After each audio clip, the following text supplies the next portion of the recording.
At ayun na nga guys, kahapon nga pala recognition ceremony ng aming panganay. Itong aming panganay talaga every school year, every end of the school year, lagi niya kaming ni-stress. Ni-stress niya kami kung ano yung susuot naming damit. Kasama pala namin sa recognition day itong si Kagawad Ronel or si Pololoy ng Barangay San Pablo. Avid followers ko daw siya kaya i-shoutout ko daw siya sa susunod kong vlog, kaya ayan ang request mo. Challenge accepted. Dito pala pipila mamaya yung mga magre-recognition, yung makakatanggap ng medalya. At ito na nga, tandami ng tao dito sa labas at hindi pa nag-uumpisa nga yung ating recognition ceremony. Kaya ayan, nag-ikot-ikot muna yung aking camera sa school ng aming dalaga. First time ko makapunta rin kasi dito. Ako pala yung aakyat sa stage para sabitan ng medalya yung aking dalaga. Kaya yung misis ko yung nagbibideo nito. Ayan, paikot-ikot lang ako dito. Sa totoo lang mga kababs, hindi talaga ako sanay sa mga ganitong okasyon kasi miss ko lagi yung umakit sa stage para sabitan sila ng medalya. Magbuhat ng kinder, elementary, yan. Siya lagi. Last year lang ako nag-umpisa nung umuwi na ako ng Pilipinas galing abroad at nag-stay na ako dito.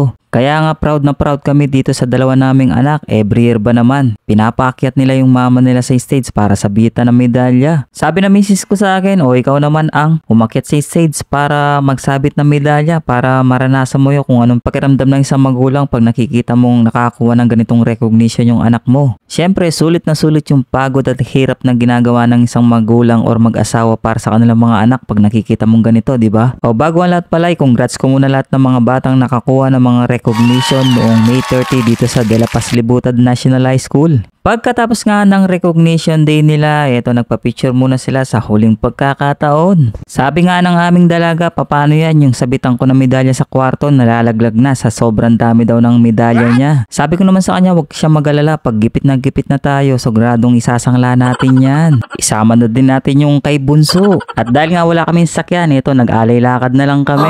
Wala namang problema yun dahil ang bibilis nila maglakad oh. Pagdating nga namin dito sa aming tricycle, nakita na miss ko yung kumare niya at tinanong niya kung saan sila pupunta. Ayun nga, kakain daw sila sa labas dahil anniversary daw nila, wedding anniversary. Kaya happy wedding anniversary sa inyong dalawa ni pare, mare. Pagkatapos tinanong ko si misis kung nagluto na ba siya ng ulam or kanin sa bahay. Ang sabi niya wala pa siya naluluto.